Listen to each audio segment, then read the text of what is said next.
fala acerca da origem dos hebreus. Então, a etimologia da palavra, como diz aqui, tratando acerca do próprio nome hebreus, segundo o pensamento de alguns eruditos, a palavra hebreu vem do vocábulo Eber, referindo-se ao filho de Selá. Então temos aqui alguns nomes e temos uma linha genealógica que vem desde Sem, um dos filhos de Noé, né, que repovoaram a terra após o dilúvio, passando aí por Arfaxade, Selá e Eber.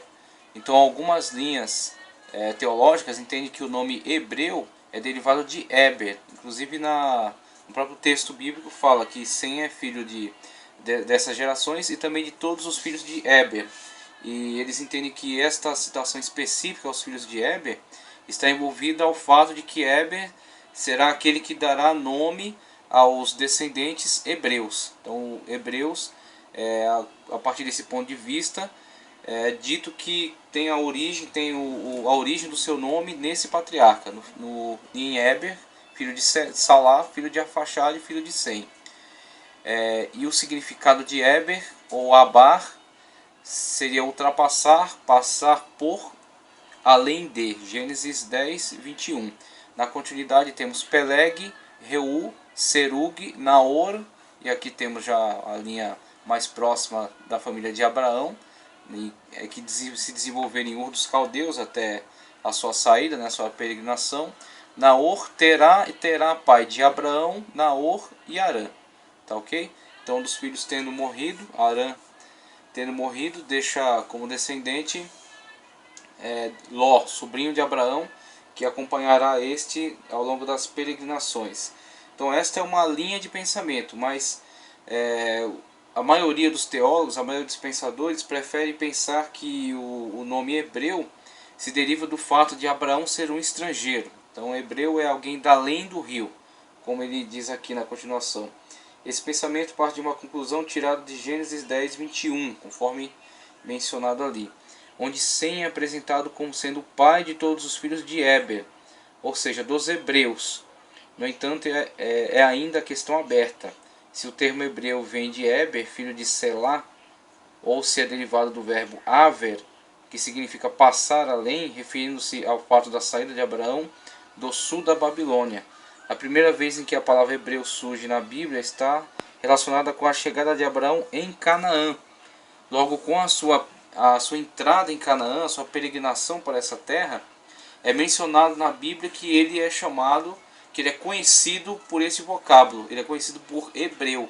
E hebreu guarda o significado do estrangeiro, aquele que vem da além do rio, aquele que atravessa as fronteiras, né? Então são características que são imputadas pelo povo daquela terra a Abraão, enquanto chegado àquela região, enquanto estrangeiro a eles, né? Estranho a eles. A primeira vez em que a palavra hebreu surge na Bíblia está relacionada com a chegada de Abraão em Canaã, o que dá a ideia de estrangeiro ou emigrante. Gênesis 14, 13. Alguns hebraístas dizem que a palavra hebreu significa povos do outro lado, referindo-se ao outro lado do rio Eufrates. Inclusive, sempre que é mencionada a palavra rio somente, com letra maiúscula, este rio significa o rio Eufrates, que é o rio mais importante para o contexto dos povos daquela região, da região de Canaã, da Síria, tá ok? Daquela região, o que hoje vem a ser o Líbano, e que antes era a Fenícia. Então esses povos estavam muito relacionados com os povos da Mesopotâmia, com os povos do Alto Eufrates. Então quando eles mencionam simplesmente rio, com essa característica, como um nome próprio, por exemplo, sem necessidade de mais especificações, é porque eles estão se referindo ao rio Eufrates. Então quando ele vem da além do rio, ele mora próximo ao rio, é porque eles estão se referindo ao rio Eufrates. O rio Nilo já é da parte do Egito e não é tão esses povos não se envolvem tanto com os povos daquela região, da região do Egito, como depois os hebreus vão peregrinar, vão migrar para aquela região e vão estar ali durante alguns séculos, né? Mas nesse período o relacionamento deles é mais com esse povo dessa região, do rio Eufrates. Para não cometermos nenhum engano, podemos dizer de forma mais precisa que os hebreus têm sua origem em Abraão, conforme já vimos em Gênesis 14, 13. Então, dentre as linhas sucessórias, fica muito mais claro, muito mais evidente ao buscar a origem dos hebreus em Abraão, né? O Abrão, filho de Terá, irmão de Naor e Harã, tio de Ló, e que a partir desse núcleo familiar receberá a chamada de Deus, conforme Atos dos Apóstolos. A chamada acontece em Ur dos Caldeus ainda. Sai em peregrinação ele juntamente com o seu sobrinho e com a sua esposa e com o seu pai Terá, margeando o Eufrates até chegar nas terras do Alto Eufrates, aqui da Alta Mesopotâmia, né? na região aí de Padã Arã.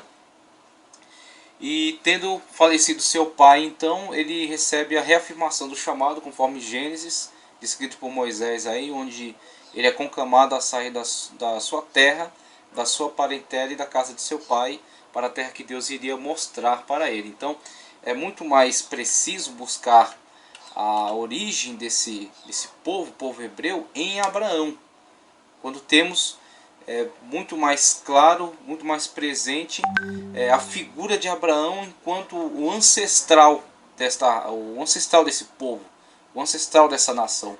Os anteriores a ele não estão tão relacionados à história dos hebreus, ao início da história dos hebreus. Estão relacionados muitas das vezes ao desenvolvimento dos povos da Mesopotâmia, os povos semitas num contexto mais amplo, num contexto geral. Porque os hebreus é um povo dentre os semitas, é uma raça de povos. Então temos os hebreus, temos os arameus, temos os amorritas, os urritas, os hititas, temos diversos povos da região que compõem essa raça de povos, né, essa etnia, vamos dizer assim, essa etnia de povos semitas. E aí dentre os camitas, os cananitas, os egípcios, os líbios, os cuxitas, e aí toda aquela gama de povos que constituiu-se nessa etnia. E também dentre os jafetitas, os povos que povoaram a Europa, inclusive a grande massa de povos indo-europeus, que saindo do Irã peregrinaram e povoaram a região europeia.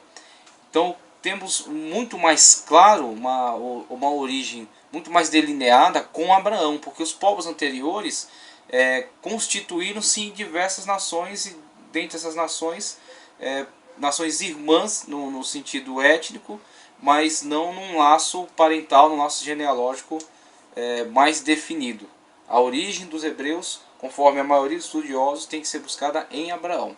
Abraão, sim, é o ancestral comum dos hebreus.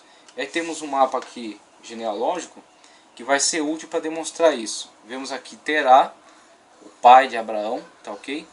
Quando acontece o chamado em Ur dos Caldeus, Terá peregrina juntamente com Abraão, tá ok? Juntamente com Ló, filho de Harã, que havia morrido, juntamente com Ló, tá ok? Juntamente com Sara, tá certo? Eles peregrinam pela terra até o norte, até Padã Arã, quando então, morrendo o pai de Abraão, morrendo Terá, Abraão então passa a ser o personagem principal da história, passa a ser o personagem central de todo este enredo. Então a partir do chamado de Deus a Abraão vai se desenvolver todo aquele contexto histórico que vai resultar na história dos hebreus. Então Abraão peregrina por Canaã, e nessa peregrinação acontece aí o desenvolvimento do clã, né, através de Isaac, o filho da promessa, através de Ismael, que veio a nascer em virtude de Abraão Abraão e Sara terem duvidado da promessa de Deus e terem empregado os costumes da época, aquilo que já vimos acerca das leis, dos códigos consuetudinários que regiam os povos da época. Então as leis dos costumes. Então a atitude de Abraão em relação a Agar, de Sara pegar a sua serva e entregar ao seu marido para que gerasse filhos para ela, estava em desarmonia com a ordenança de Deus, com o chamado de Deus para Abraão e para Sara.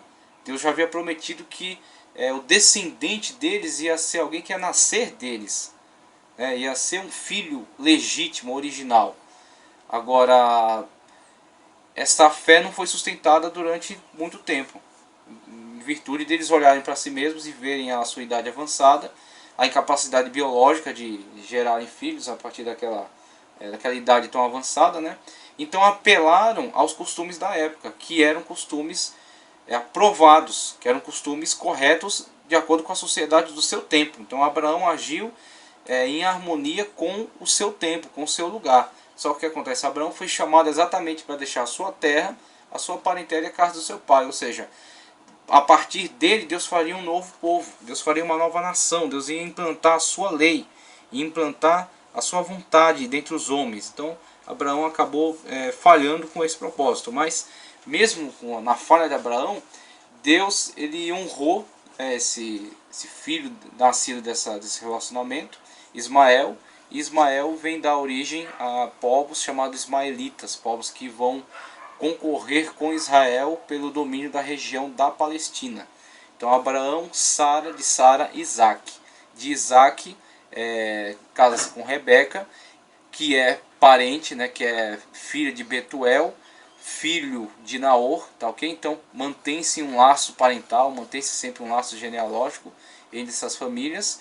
Então de Isaac e Rebeca vão vir Jacó, tá ok? Que é chamado Israel depois, Gênesis 25, 21 a 26.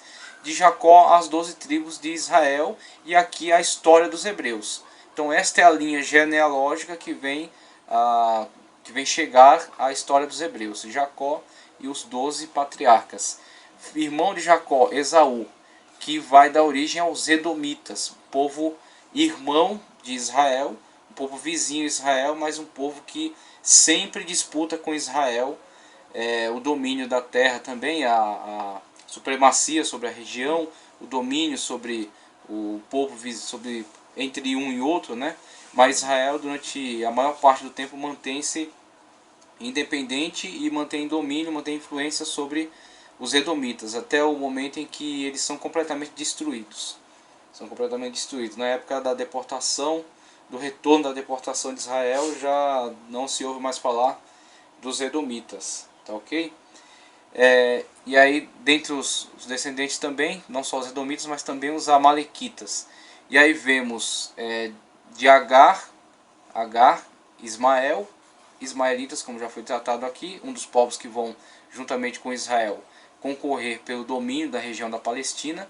E da outra mulher de Abraão, depois da morte de Sara, casa-se com Quetura, os descendentes de Quetura, Midian, Gênesis 25, 1 ao 2, o filho de Quetura, e de Midian surgem os midianitas, tá?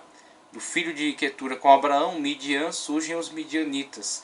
Dos midianitas vão entrar em relacionamento com a história de Israel através da fuga de Moisés do Egito. Ele passa um tempo entre os midianitas, casa-se com uma filha desse povo, né? Uma filha de Jetro, que era um midianita, que era alguém importante lá, inclusive, era uma espécie de um sacerdote dentre os midianitas. Casando-se com esta filha de Jetro, Moisés então estabelece um laço parental aí com os midianitas, tanto que durante o período de peregrinação para Israel, Jetro vai até Moisés, conversa, dá boas ideias a ele acerca de formar uma ordem administrativa, uma ordem jurídica, né, para julgar as causas do povo, dividir aquela responsabilidade com um grupo de pessoas escolhidas para isso. Então mantém-se uma espécie de um certo relacionamento próximo entre Israel e os midianitas, até que na continuação histórica depois surgem outros líderes que fazem guerra, que não estão tão interessados em pactos, em aliança com Israel, e acaba que sendo também povos que vão disputar com Israel acerca do domínio daquela região, né? O domínio da terra, o domínio dos bens, né? das fontes de riqueza. Então acabam que sendo povos que vão entrar em conflito depois com os povos israelitas. E aí, tratando acerca de Abraão aqui, fala acerca do próprio nome de Abraão. Então a princípio o seu nome era Abrão, que no hebraico, segundo alguns hebraístas, significa pai da elevação, ou pai exaltado. Temos aqui um gráfico tratando acerca disso, evidências arqueológicas. Então Abraão, ou Abram, pai exaltado, que vai ser modificado e vai ganhar aqui um título de exaltação com uma ênfase, como diz aqui, ó. Mais tarde, devido a uma promessa, o próprio Deus prolongou o nome para Abraão.